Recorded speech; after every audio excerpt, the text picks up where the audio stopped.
Number 1. Number 2 مقابلہ کیا جائے، لڑا جائے. نمبر 3 ذمہ ہو جایا جائے، یعنی جزیہ دیا جائے، ٹیکس دیا جائے اور اسلامی حکومت کے تحت رہا جائے، کیونکہ اسلام کمپرومائز کرنے کے لیے نہیں ہے. یہ نہیں ہو سکتا کہ دوسرے بھی دین غالب رہیں اور اسلام بھی غالب رہے. یہ پاسبل ہی نہیں ہے، یہ فطری چیز ہی نہیں ہے. اسلام نے تو پوری دنیا پہ غالب ہونا ہے، اور اگر اس نے غالب کرنا ہے تو اس نے سامنے والوں کو سرنڈر کروانا ہے. تو جو اسلامی مملکت کے آنے کے بعد یہ جو صورت ہے یہ اسی چیلنج سے شروع ہوتی ہے. چیلنج کیا جاتا ہے، قتال کا حکم دیا جاتا ہے، کہا جاتا ہے کہ اگر تمہیں ڈرنا ہی ہے تو اللہ سے ڈرو. اس دنیا میں اگر سب سے کوئی پاورفل اور طاقت والا ہے تو وہ اللہ ہی ہے، اس کے علاوہ تو کوئی نہیں ہے.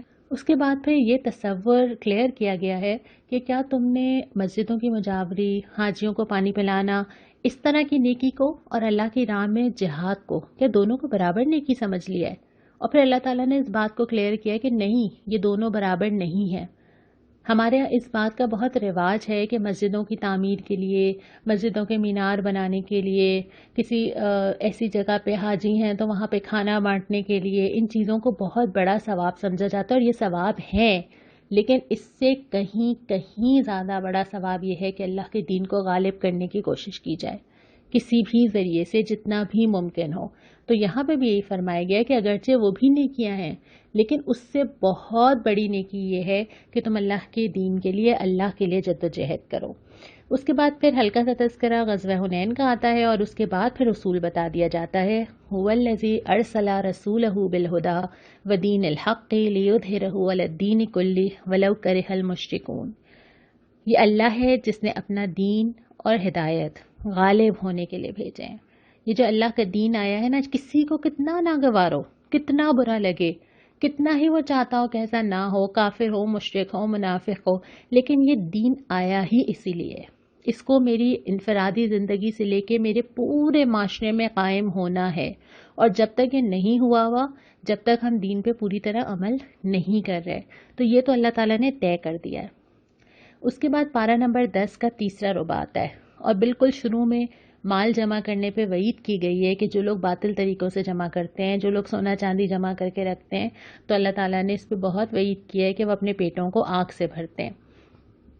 نسی کے قاعدے کی مذمت کی گئی ہے. نسی یہ تھا کہ انسان اللہ تعالیٰ کے ساتھ چیٹ کرنے کی کوشش کرے، نعوذ باللہ. اس میں یہ کرتے تھے کہ ہر سال 1 مہینہ ایڈ کر دیتے تھے. ابھی تو ہم قمری مہینے کے حساب سے روزے رکھتے ہیں، اور رمضان اب گرمیوں میں آنے لگے ہیں نا. اگر ہم ہر سال 1 مہینہ اضافی ایڈ کرتے جائیں گے تو ہوگا یہ کہ ہم ایک ہی مہینے میں آتا رہے گا، اور اس سے جو ہم ہر موسم میں عبادت کرتے ہیں، کبھی آسانی میں کبھی مشکل میں، اس سے بچ جائیں گے اور اپنی مرضی کے مہینے میں ہی چلتا رہے گا. تو یہ ایک طریقہ انہوں نے اس وقت ایجاد کر لیا تھا کفار نے. دوسرا یہ تھا کہ حلال مہینے کو حرام اور حرام کو حلال. مثال کے طور پہ اللہ تعالیٰ نے حرمت کے مہینے رکھے ہیں کہ اس میں قتل یا لڑائی نہیں کرنی ہے، اس مہینے میں کر لیا، اور کسی اور مہینے کو اس کے آلٹرنیٹ کے طور پہ حرام کر دیا. تو یہ چیزیں چونکہ اللہ تعالیٰ نے منع کیا تھا اس سے، اور یہ ایک طرح سے کوشش تھی کہ اللہ کے حکم کو بدل ڈالا جائے، تو یہاں پہ اس کی مذمت کی ہے. اس کے بعد فرمایا کہ کیا تم نے آخرت کے مقابلے میں دنیا کی زندگی کو پسند کر لیا. یعنی ہر وہ چیز جو انسان کو کسی غلط راستے پہ لے کے جاتی ہے، اس کا آخر میں ایک ہی وجہ ہوتی ہے کہ انسان دنیا حاصل کرنا چاہتا ہے. اس کو یہاں پہ صحیح کیا، بلکہ یہ بھی کہا کہ کیا تم زمین سے چمٹ کے رہ گئے جب تم سے کہا گیا کہ نکلو اللہ کی راہ میں، تو پھر تم اپنے وہ گھر، اپنی وہ چیزیں، اپنا وہ کمفرٹ زون، تمہیں وہ چھوڑنا گوارا نہیں تھا. تو اس پہ تبصرہ کرتے ہوئے فرمایا کہ آخرت چاہیے یا دنیا چاہیے؟ جو چاہیے اسی کے لیے انسان کو کھپنا بھی پڑتا ہے، لگنا بھی پڑتا ہے، ٹائم بھی دینا پڑتا ہے.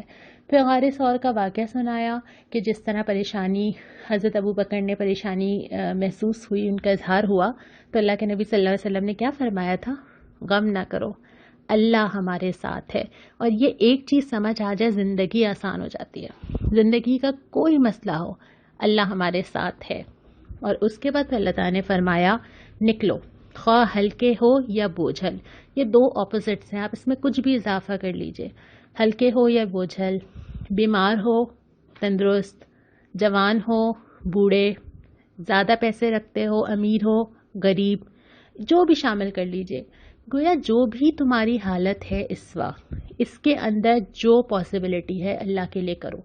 کسی کے پاس بہت سارا ہوگا، کسی کے پاس کم ہوگا، کسی کے پاس وقت زیادہ ہے، کسی کے پاس کم ہے، کسی کے پاس پیسہ زیادہ ہے، کسی کے پاس کم ہے، تو جو ہے وہ لگا دو، جو بھی لے آؤ۔ مجھے ایک واقعہ یاد آیا، ایک بزرگ تھے حضرت عمر کے زمانے میں، اور جب ان سے منادی کی گئی کہ جو لوگ جہاد کے لیے آ سکتے ہیں وہ آ جائیں، تو ایک اتنے بزرگ تھے کہ ان کی بھویں ان کی آنکھوں پہ گر گئی تھیں اور 2 لوگ پکڑ کے لا رہے تھے۔ تو ان سے کہا گیا کہ آپ کیوں آ گئے، آپ کو تو نہیں آنا تھا؟ تو انہوں نے کہا کہ میں نے تو قرآن کی آیت پڑھی ہے، نکلو خواہ ہلکے ہو یا بوجھل، اور میں یہ سنا اور میں نکل آیا۔ یعنی یہ آیت تو مخاطب کرتی ہے کہ جو بھی تمہارے حالات ہوں اسی کے اندر سے اپنی استطاعت کے مطابق حصہ ڈالو اللہ کے دین کے لیے، جو دے سکتے ہو، جتنا کر سکتے ہو۔ اس کے بعد پھر فرمایا کہ مومن کے لیے تو ہر صورت بھلائی ہے۔ اللہ تعالیٰ نے وہ قول نقل کیا ہے کہ ان سے کہا گیا کہ تم کہاں جا رہے ہو، تم فوت ہونے جا رہے ہو کیا؟ ایسے میدان جہاد میں جب چلے جاؤ گے تو تمہاری جان کو خطرہ ہے؟ تو انہیں جواب دیا کہ ہمارے لیے تو دونوں صورتوں میں بھلائی ہے، شہید ہو جائیں گے یا واپس فتح یاب ہو کے آئیں گے۔ مومن کے لیے بھی دونوں صورتوں میں بھلائی ہوتی ہے، زندگی کے ہر فیز میں، یا تو وہ شکر کرتا ہے یا وہ صبر کرتا ہے۔ اس کے بعد پھر مصارف زکوٰۃ بتائے گئے کہ زکوٰۃ کہاں کہاں خرچ کی جا سکتی ہے۔ اور اس کا جو آخری ربع ہے نا، اس میں اللہ تعالیٰ نے 2 کریکٹرز بتائے ہیں کہ یعنی کہ 2 طرح کے لوگ ہیں، دونوں کے اعمال میں کیا ڈفرینس ہے اور پھر دونوں کے نتیجے میں کیا ڈفرینس ہے۔ پہلے ہم یہ دیکھ لیتے ہیں کہ ذکر کیا ہے کہ منافق مرد اور منافق عورتیں، پھر ذکر کیا ہے مومن مرد اور مومن عورتیں، اور جو ان کے اعمال بتائے گئے ہیں کہ کیا کرتے ہیں اس پہ ایک نظر ڈالتے ہیں۔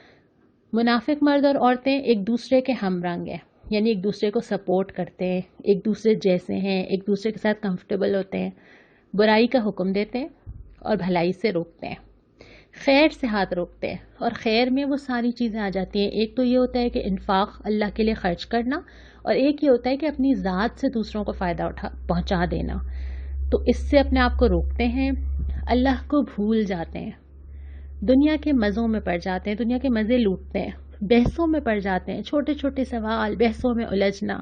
اس کے برعکس جو مومن مرد اور عورتیں ہوتے ہیں یہ بھی ایک دوسرے کے ہم رنگ ہوتے ہیں، ایک دوسرے سے جڑے ہوئے ہوتے ہیں، ایک دوسرے کو سپورٹ کرنے والے ہوتے ہیں، بھلائی کا حکم دیتے ہیں، برائی سے روکتے ہیں۔ اور یہ دونوں چیزیں ساتھ ساتھ آتی ہیں۔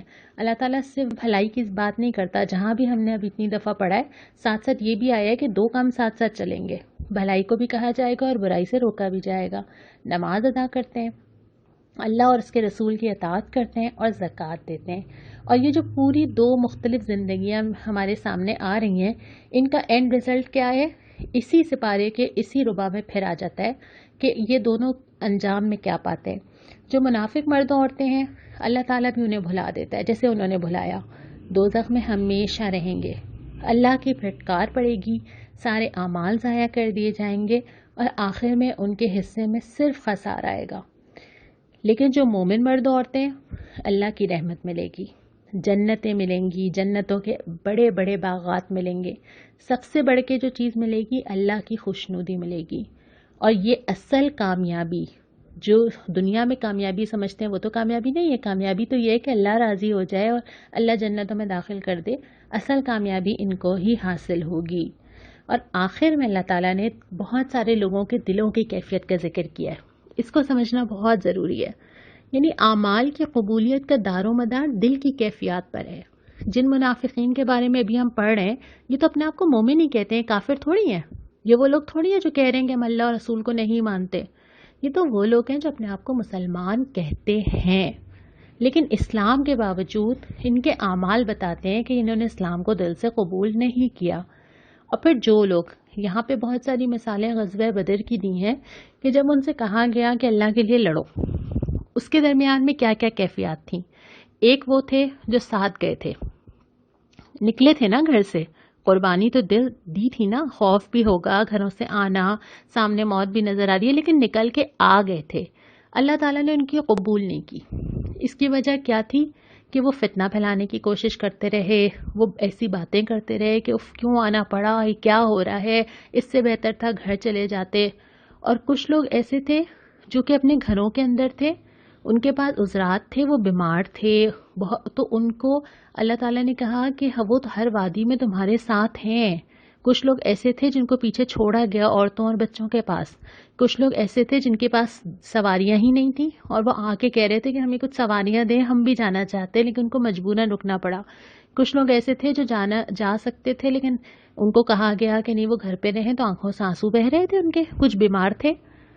تو اللہ تعالیٰ نے جو ساتھ تھے ان کے بارے میں فرمایا کہ اللہ کو ان کی ضرورت نہیں ہے، اللہ نے ان کا کچھ بھی قبول نہیں کیا۔ جو گھر پہ موجود تھے اللہ تعالیٰ نے کہا کہ وہ ہر وادی میں آپ کے ساتھ تھے اور ان کو ہر چیز کا اجر ملے گا۔ کیا فرق تھا دونوں میں؟ دل کہاں تھا؟ یعنی اچھے سے اچھا عمل بھی اگر دل کی کیفیت کے ساتھ نہ ہو تو اور کراہت کے ساتھ ہو اور مجبوری کے ساتھ ہو، اللہ کو ضرورت نہیں ہے۔ لیکن اگر دل کے اندر تڑپ موجود ہو، دل کے اندر شوق موجود ہو، اسباب موجود نہ ہو، کر نہ سکیں، اللہ تعالیٰ اس کو بھی قبول کر لیتا ہے۔ تو سب سے پہلے اپنے دل کے اندر جھانکنا ہوگا کہ ہمارا دل کہاں ہے، اور اللہ تعالیٰ اسی کے حساب سے ہمارے اعمال کو قبول کرے گا۔ اس کے بعد بس یہاں پہ ہمارا چوتھا ربع بھی ختم ہوتا ہے۔ پارہ نمبر 10 کے اندر کوئی دعا نہیں آئی تھی، تو اب ہم آج کچھ سوالات لے لیتے ہیں جو میں نے آپ سے گزارش کی تھی کہ اگر آپ قرآن جو ہم نے اب تک پڑھا ہے اس کے متعلق کوئی سوال کرنا چاہیں تو ضرور کریں۔ اس میں سے جو فقہی مسائل تھے ان میں سے میں نے بہت ساروں کو تو براہ راست جواب دے دیا، لیکن یہ کہ ہم چونکہ فقہ کی بہت تفصیل میں نہیں جا رہے یہاں پر، تو اس لیے وہ سوالات میں نے نہیں لیے ہیں۔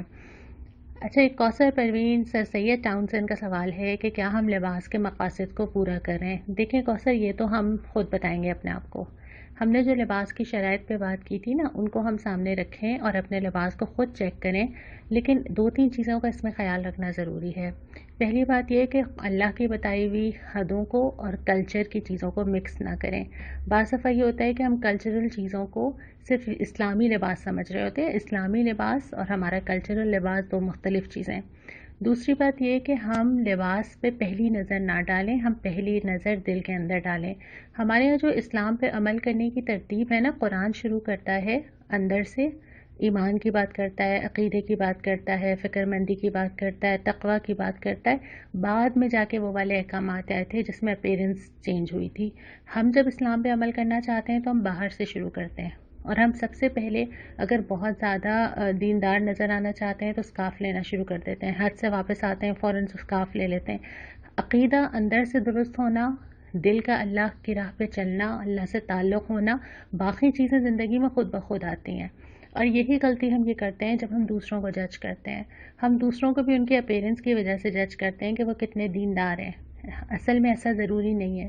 کبھی کبھی دینداروں والا حلیہ ہوتا ہے لیکن انسان اندر سے دیندار نہیں ہوتا، اور کبھی کبھی بظاہر حلیہ دیکھ کے ایسا لگتا ہے کہ شاید دین کی سمجھ ہی نہیں ہوگی، لیکن وہ انسان بہترین تقوی والا اور بہترین اخلاق والا ہوتا ہے، لیکن اپنا ٹائم لے رہا ہوتا ہے۔ ہر انسان جو ہے وہ زندگی میں مختلف کشمکش سے گزر رہا ہوتا ہے، ضروری نہیں ہے کہ ہم اس کو جیسا دیکھ رہے ہیں اس کی دل کی کیفیت بھی وہ سب ہو۔ ہم بہت ساری نیکیاں کرنا چاہتے ہیں، کر نہیں پاتے، اپنے ظاہری حلیے میں چیزیں بدلنا چاہتے ہیں، بدل نہیں پاتے، اس کا یہ مطلب نہیں ہوتا کہ ہمارا اللہ تعالیٰ سے تعلق نہیں ہے۔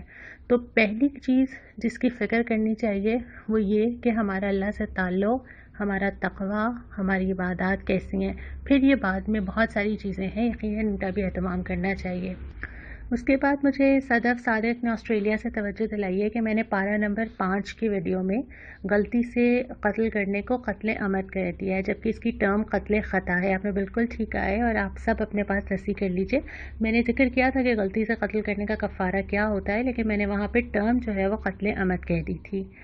اچھا ماریا، آپ کا سوال یہ تھا کہ ماں باپ اگر شرک کا حکم دیں تو کیا کیا جائے؟ دیکھیں، جہاں ہم نے سورہ بنی اسرائیل میں پڑھا تھا کہ ماں باپ کے ساتھ حسن سلوک کرو، ان کو اف تک نہ کہو، اس کا تعلق ان کے مذہب سے نہیں تھا۔ ماں باپ اپنی جگہ پہ خواہ وہ مسلمان ہوں یا نہ ہوں، تب بھی ان کی رسپیکٹ، ان کی عزت اپنی جگہ برقرار رہے گی۔ البتہ یہ ہے، خالق کی معصیت میں کسی مخلوق کی اطاعت نہیں کی جاتی۔ جو احکامات اللہ تعالیٰ نے دے دیے ہیں اس کے مقابلے میں، چاہے وہ ماں باپ ہوں، چاہے وہ شوہر ہوں، چاہے وہ کوئی اور انسان ہو، چاہے وہ حکمران ہو، کسی کی بھی اطاعت نہیں کی جائے گی۔ لیکن جہاں تک خاص طور پہ ماں باپ کا تعلق ہے تو ان کی یہ والی بات تو نہیں مانی جائے گی، لیکن ایسا نہیں ہوگا کہ ان کی عزت میں کوئی کمی ہو۔ اس کے بعد روبینہ خاور، آپ کا سوال یہ تھا کہ ہم آخرت کو کیسے بہتر کریں۔ روبینہ، ہم یہ پورا قرآن اسی لیے پڑھ رہے ہیں نا، اللہ تعالیٰ خود ہی ہمیں بتا رہے ہیں، سوال کا جواب تو ہمیں ایک دوسرے کو دینے کی ضرورت ہی نہیں ہے، کیونکہ اللہ تعالیٰ نے اس پوری بک کی شکل میں، قرآن کی شکل میں اور نبی کریم صلی اللہ علیہ وسلم کے ذریعے ہمیں بتا دیا. اور ایسا نہیں ہے کہ ہمیں پتہ نہیں ہے، پتہ ہے، لیکن ہم سب کو تھوڑی تھوڑی ہمت چاہیے اس راستے پہ چلنے کے لیے. اچھا، ایان کہہ رہی ہیں کہ توبہ کے بعد برے کاموں کی گواہی کیا قیامت کے دن آئے گی؟ دیکھیے، برے کاموں کی بھی دو کیٹیگریز ہیں. ایک تو وہ ہے جو اللہ تعالیٰ کے ساتھ میں نے سرکشی کر دی، جیسے میں نے عبادات میں کمی کی، میں نے نماز نہیں پڑھی، یا میں نے کوئی گناہ ایسا کیا ہے. اس میں یہ ہے کہ اگر کوئی چیز ایسی ہے جس کا کفارہ ہو سکتا ہو، جیسے نماز ہے اس کا قضا ہو سکتی ہے، روزہ ہے اس کی قضا ہو سکتی ہے، فدیہ دیا جا سکتا ہے، قسم کھا لی ہے اس کا فدیہ دیا جا سکتا ہے، تو وہ کرنا ضروری ہے. اس کے بعد اللہ تعالیٰ سے توبہ کی جائے تو اللہ تعالیٰ نے یہ امید دلائی ہے کہ انشاءاللہ تعالیٰ اللہ تعالیٰ اس کو معاف کر دے گا اور اس انسان کو ویسا کر دے گا جیسے وہ اپنی ماں کے پیٹ سے آتا ہے، بالکل صاف. لیکن جو دوسرے گناہ ہیں جس کا تعلق انسانوں سے ہے، اگر میں نے کسی کا حق مارا ہے، کسی کے پیسے لے لیے ہیں، کسی کے ساتھ زیادتی کی ہے، تو وہ معاف نہیں ہوں گے جب تک وہ انسان معاف نہ کرے.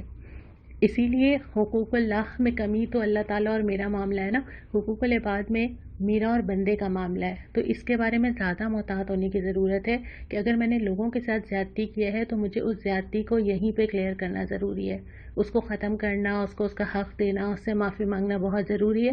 اور اگر ایسا نہ ہوا تو پھر یہ ایک شکل شاید یہ ہو جائے کہ میرے ثواب اور میری نیکیاں جو ہیں اس کو دے کے جو ہے وہ معاملہ رفع دفع ہو جائے، وہ بھی میرے لیے پھر نقصان ہی ہے نا. تو اس لیے اس معاملے میں احتیاط کرنی چاہیے. لیکن سچے دل سے توبہ پہ اللہ تعالیٰ نے وعدہ کیا ہے کہ اللہ تعالیٰ کی رحمت بہت وسیع ہے اور اللہ تعالیٰ گناہوں کو معاف کر دیتا ہے. اسی طرح کے اور بھی بہت سارے سوالات ہیں، لیکن جس دن تھوڑا تھوڑا وقت ہوگا ہم انشاءاللہ تعالیٰ ان سوالات کو لیتے چلے جائیں گے. اس کے بعد ہم یہاں پہ آج کے سپارے کا اختتام کرتے ہیں. انشاءاللہ تعالیٰ کل ہم 11واں سپارہ شروع کریں گے. السلام علیکم ورحمۃ اللہ.